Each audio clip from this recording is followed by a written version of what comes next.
Nama saya Natasha Grace Vania Sinamo, NIM 6111191093. Di sini, saya membahas bab 1 pendahuluan yang terdiri dari 5 subbab. Subbab pertama yaitu latar belakang. Pariwisata memiliki peranan penting di dalam peningkatan devisa suatu negara maupun di dalam peningkatan pendapatan daerah. Indonesia sebagai suatu negara kepulauan yang memiliki kekayaan alam yang melimpah ruah dan budaya yang beraneka ragam merupakan potensi objek wisata yang tersebar di seluruh wilayah Indonesia.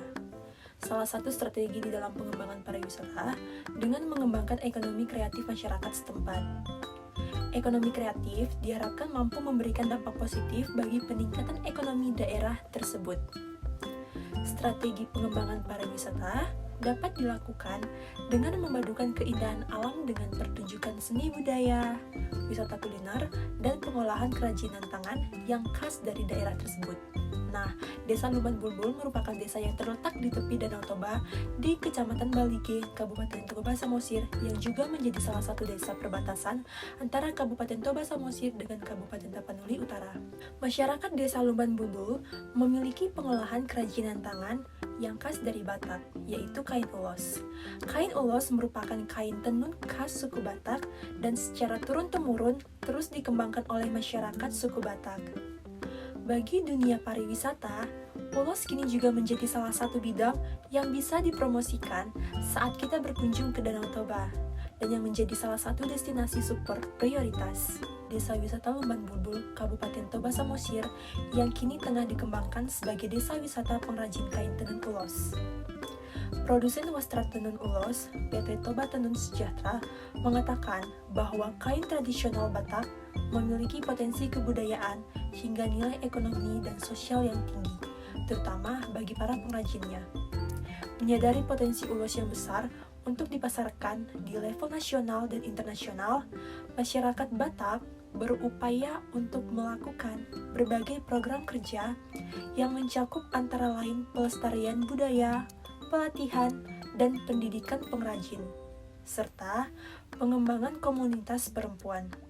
Kerjasama antara Kementerian Ketenagakerjaan Republik Indonesia dengan Toba Tenun ini adalah perwujudan dari program perluasan kesempatan kerja yang dimiliki Kemenaker untuk melatih, membina, dan memanajemen pemasaran para perajin ulos di sekitar Danau Toba. Kemenaker bersama Toba Tenun merancang roadmap usaha yang dapat menguntungkan dan memberikan dampak kesejahteraan kepada UMKM ulos. Subbab kedua yaitu rumusan masalah. Berdasarkan latar belakang, adapun rumusan masalah dalam penelitian ini adalah bagaimana meningkatkan perekonomian di Desa Wisata Lumban Bulbul, Kabupaten Toba Samosir dalam potensi kain ulos yang berbasis ekonomi kreatif. Subbab ketiga adalah tujuan penelitian. Tujuan dari penelitian ini adalah untuk mengetahui informasi secara mendalam tentang meningkatkan perekonomian di Desa Wisata Lumban Bulbul, Kabupaten Toba Samosir, dalam potensi kain ulos yang berbasis ekonomi kreatif. Subbab keempat adalah manfaat penelitian. Manfaat dari dilakukannya penelitian ini adalah sebagai berikut. Pertama, manfaat teoritis. Penelitian ini diharapkan dapat menumbuhkan ilmu pengetahuan, khususnya pada ilmu pemerintahan di peran pemerintahan. Kedua, manfaat praktis. Bagi masyarakat, penelitian ini diharapkan menjadi bahan masukan dan pertimbangan untuk masyarakat lebih optimal dalam meningkatkan perekonomian di Desa Wisata Lumban Bulbul, Kabupaten Toba Samosir. Yang kedua, bagi pemerintahan desa, penelitian ini diharapkan menjadi bahan untuk masukan pemerintah desa dalam menjalankan tugas dan fungsinya. Subbab kelima adalah keutamaan penelitian. Keutamaan dari penelitian ini adalah untuk mengetahui tentang cara peningkatan perekonomian di Desa Wisata Lumban Bulbul dalam potensi kain ulos yang berbasis ekonomi kreatif. Sekian pembahasan bab 1 pendahuluan. Terima kasih. Nama saya Arasuli Hartini, NIM 6111911090. Di sini saya akan membahas mengenai bab 2, yaitu tinjauan pustaka. Tujuan pustaka sendiri membahas mengenai ringkasan-ringkasan dari penelitian sebelumnya dan juga membahas mengenai definisi-definisi dari judul topik yang akan kelompok kami bahas. Seperti yang sudah disampaikan oleh teman saya sebelumnya, bahwa kelompok kami mengambil topik mengenai potensi kain ulos berbasis ekonomi kreatif sebagai kegiatan atau strategi dalam meningkatkan perekonomian masyarakat di desa wisata. Dari bab 2 ini kami mengambil 3 subbahasan. Yang pertama mengenai peningkatan perekonomian dan juga desa wisata.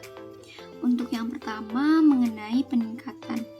Peningkatan berasal dari kata tingkat yang berarti lapis atau lapisan dari sesuatu yang kemudian menjadi bentuk susunan. Tingkatan juga dapat berarti pangkat, taraf, ataupun kelas. Sedangkan peningkatan berarti kemajuan. Secara umum, peningkatan juga merupakan upaya penambahan derajat, tingkat, dan kualitas maupun kuantitas. Peningkatan juga dapat diartikan sebagai penambahan keterampilan dan kemampuan agar menjadi lebih baik. Selain itu, pencapaian dalam proses, ukuran, sifat, hubungan, dan lain sebagainya. Yang kedua, mengenai perekonomian. Dari sumber yang saya dapatkan dari dasar-dasar ilmu ekonomi, ekonomi berarti pengetahuan yang tersusun menurut cara yang beraturan dalam rangka mengatur rumah tangga. Rumah tangga di sini bukanlah arti sempit, melainkan merujuk pada suatu kelompok sosial yang dapat dianggap sebagai rumah tangga kelompok sosial ini, yaitu yang dapat mewujudkan suatu perusahaan, kota, atau bahkan negara. Yang terakhir mengenai desa wisata. Desa wisata merupakan sebuah wujud kombinasi antara akomodasi, atraksi, dan juga sarana pendukung yang dapat dikenalkan dalam sebuah tata kehidupan masyarakat dan menjadi satu aturan dan tradisi yang berlaku. Sebuah desa wisata juga disebut mempunyai potensi wisata dan dapat dikembangkan melalui sebuah tradisi dan kebudayaan yang menjadi ciri khas dari desa wisata tersebut. Untuk definisi selanjutnya mengenai desa wisata, merupakan suatu daerah tujuan wisata yang mengintegrasi daya tarik dari fasilitas umum, fasilitas pariwisata, dan disajikan dalam struktur kehidupan masyarakat dan dapat menyatu dengan tata cara dan tradisi yang berlaku. Desa wisata juga biasanya memiliki arsitektur bangunan dan struktur ruang desa yang khas, serta dengan adanya kegiatan yang unik dan menarik, mampu berpotensi untuk dikembangkan menjadi berbagai komponen kepariwisataan. Komponen terpenting dalam desa wisata terdiri menjadi 2, yaitu akomodasi dan juga atraksi. Akomodasi yakni sebagai tempat tinggal penduduk setempat atau unit-unit yang berkembang sesuai dengan tempat tinggal penduduk. Yang kedua yaitu atraksi, yakni seluruh kehidupan keseharian penduduk setempat beserta latar fisik lokasi desa yang memungkinkan berintegrasinya wisatawan sebagai partisipasi aktif, seperti mengikuti kursus tari, bahasa, dan lain sebagainya yang lebih spesifik. Dapat disimpulkan bahwa desa wisata merupakan suatu wilayah pedesaan yang memiliki keunikan dan daya tarik yang khas, baik daya tarik alamnya maupun daya tarik sosial budaya masyarakatnya yang dapat menggerakkan wisatawan untuk berkunjung dan juga tinggal sementara di desa tersebut. Seperti yang teman saya bahas sebelumnya, mengapa kami mengambil topik mengenai desa wisata dan juga kain ulos? Karena kami percaya bahwa kain ulos bukan hanya sekedar bernilai budaya, tetapi dapat memberikan dampak secara ekonomi dan juga sosial agar menambah kekuatan industri kreatif yang ada di desa tersebut. Sekian yang dapat saya sampaikan, terima kasih. Nama saya Sefira Aditya Senjaya, NIM 611911096. Saya akan menjelaskan mengenai bab 3 yaitu metode penelitian. Dalam bab 3 ini, kami membaginya kembali menjadi 3 subbab. Yang pertama yaitu jenis penelitian, yang kedua yaitu teknik pengumpulan data, dan yang ketiga yaitu tahap penelitian. Dalam subbab yang pertama, kami membahas mengenai jenis penelitian. Penelitian yang kami lakukan ini menggunakan metode kualitatif. Data yang digunakan bukan berupa angka-angka, melainkan data tersebut bersumber dari atau didapatkan melalui wawancara, catatan-catatan lapangan, catatan pribadi, dan dokumen resmi lainnya. Sehingga yang menjadi tujuan penelitian kualitatif ini ingin menggambarkan kejadian yang sebenarnya. Subbab yang kedua yang kami bahas yaitu mengenai teknik pengumpulan data. Teknik pengumpulan data yang kami gunakan dalam penelitian ini ada dua. Yang pertama yaitu penelitian lapangan atau field research, dan yang kedua adalah studi kepustakaan atau library research. Dalam penelitian lapangan, kami membaginya lagi menjadi 3 metode. Yang pertama yaitu metode pengamatan atau observasi. Yang kedua yaitu metode wawancara, dan yang ketiga adalah dokumentasi. Selanjutnya, saya akan menjelaskan masing-masing dari metode yang kami gunakan. Yang pertama yaitu metode pengamatan atau observasi. Sebagai metode ilmiah, observasi diartikan sebagai pengamatan dan pencatatan dengan sistematik fenomena-fenomena yang akan diselidiki. Yang kedua yaitu metode wawancara. Wawancara adalah sebuah dialog yang dilakukan oleh pewawancara untuk memperoleh informasi dari subjek. Adapun tujuan dari metode wawancara yaitu untuk menggali data awal dalam penelitian dan untuk melengkapi data yang ada. Wawancara merupakan proses memperoleh kegiatan untuk tujuan penelitian dengan cara tanya jawab, sambil bertatap muka di antara si penanya dengan narasumber dengan mengutamakan alat yang dinamakan panduan. Ketiga yaitu dokumentasi. Teknik dokumentasi adalah teknik pengumpulan data dengan menghimpun dan menganalisis dokumen-dokumen, baik dokumen tertulis maupun gambar ataupun elektronik. Dan metode yang selanjutnya adalah studi kepustakaan atau library research. Studi kepustakaan adalah teknik pengumpulan data dengan mengadakan studi penelaahan terhadap buku-buku, literatur-literatur, catatan-catatan, dan laporan-laporan yang ada hubungannya dengan masalah yang akan dipecahkan. Subbab yang selanjutnya adalah tahap penelitian. Dalam tahap penelitian ini, kami membaginya menjadi 4. Yang pertama yaitu tahap pralapangan, yang kedua yaitu tahap kegiatan lapangan, yang ketiga adalah teknik analisis data atau tahap analisis data, dan yang keempat adalah tahap penulisan laporan. Selanjutnya saya akan menjelaskan mengenai masing-masing dari tahapan yang dilakukan. Yang pertama yaitu tahap pralapangan. Tahap pralapangan ini yaitu orientasi yang meliputi kegiatan penentuan fokus, penyesuaian paradigma dengan teori dan disiplin ilmu. Yang kedua adalah tahap kegiatan lapangan. Tahap ini meliputi pengumpulan data-data yang terkait dengan fokus penelitian. Pengumpulan data yang dilakukan yaitu dengan pengamatan atau observasi, wawancara, dokumentasi, dan studi kepustakaan. Dalam penelitian kualitatif, metode wawancara yang digunakan adalah metode wawancara mendalam atau in-depth interview, yaitu percakapan yang dilakukan untuk meroleh pendapat, persepsi, perasaan, pengetahuan, dan pengalaman penginderaan dari informan mengenai masalah-masalah yang akan diteliti. Yang ketiga adalah tahap analisis data. Tahap ini meliputi kegiatan mengolah dan mengorganisir data yang diperoleh melalui observasi partisipan. Wawancara mendalam dari dokumentasi, setelah itu dilakukan penafsiran data sesuai dengan konteks permasalahan yang akan diteliti.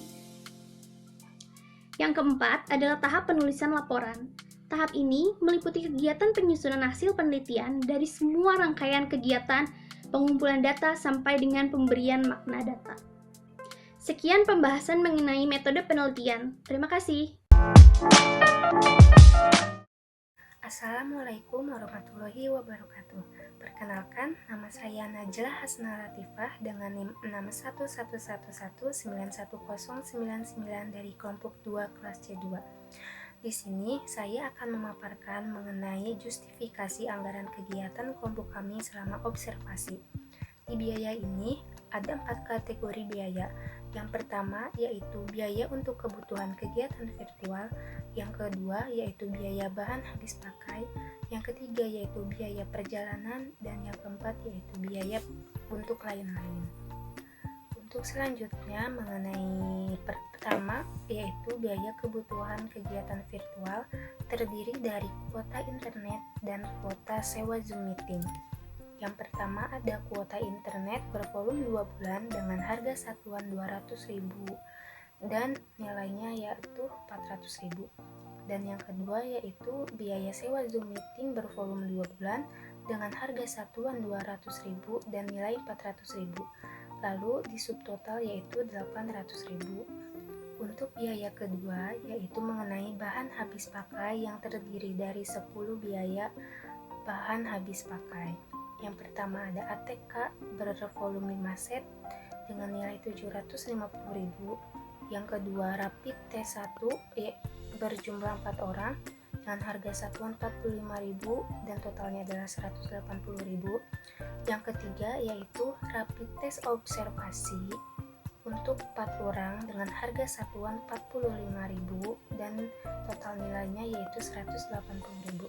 Yang keempat untuk biaya rapid tes narasumber 1 berjumlah 2 orang dengan harga satuan 45.000 dan nilainya 95.000. Yang kelima yaitu rapid tes narasumber yang kedua bervolume 2 orang dengan harga satuan 45.000 dan nilainya adalah 90.000. Yang keenam yaitu kertas HVS sebanyak 2 rim dengan harga satuan 50.000 dan nilainya adalah 100.000. Yang ketujuh ada tinta printer sebanyak 4 buah dengan harga satuan 60.000 dan nilainya adalah 240.000. Yang kedelapan ada masker sebanyak 2 pak dengan harga satuan 80.000 dan nilainya adalah 160.000. Yang kesembilan ada sanitizer dengan volume 5 buah, harga satuannya 13.000 dan nilainya adalah 65.000. Yang terakhir ada biaya untuk fotokopi bervolume 100 lembar, harga satuan 1.000 dan nilai total adalah 100.000. Di akhir untuk biaya bahan habis pakai ini, kelompok kami habis dengan biaya 1.955.000. Yang ketiga yaitu biaya mengenai perjalanan. Yang pertama ada biaya untuk transportasi 1 untuk observasi selama pulang pergi dengan jumlah 4 orang, harga satuan 85.000 dan nilai keseluruhan adalah 680.000. Yang kedua yaitu transportasi 2 untuk observasi selama pulang pergi dengan jumlah 4 orang, harga satuannya yaitu 412.000 dikalikan dengan 4 orang berjumlah 3.296.000. Yang ketiga yaitu biaya untuk tiket masuk tempat wisata sebanyak 4 orang dengan harga satuan 60.000 dikalikan dengan 4 orang yang berjumlah yaitu 240.000. Yang ketiga yaitu biaya observasi wawancara 1 untuk 4 orang dengan harga satuan 60.000 dan nilainya adalah 240.000. Yang kelima yaitu biaya observasi wawancara kedua dengan volume 2 orang, harga satuan 60.000 dan jumlahnya adalah 120.000. Yang keenam adalah transportasi observasi dalam kota berjumlah 4 orang dengan harga satuan 150.000 dan nilainya adalah 600.000. Di biaya ketiga ini yaitu biaya perjalanan, subtotal biaya yang dikeluarkan sebesar 5.336.000. Yang terakhir yaitu ada biaya lain-lain. Yang pertama ada biaya kepentingan medis dengan volume 4 pak dengan harga satuan 50.000 dikalikan dengan 4 orang yaitu 200.000. Yang kedua yaitu cendera mata sebanyak 6 piece, harga satunya 200.000 dan totalnya adalah 1.200.000. Sehingga total biaya yang dikeluarkan oleh kelompok kami selama observasi yaitu sebesar Rp9.491.000. Sekian pemaparan dari saya, kurang lebihnya mohon maaf dan terima kasih. Wassalamualaikum warahmatullahi wabarakatuh.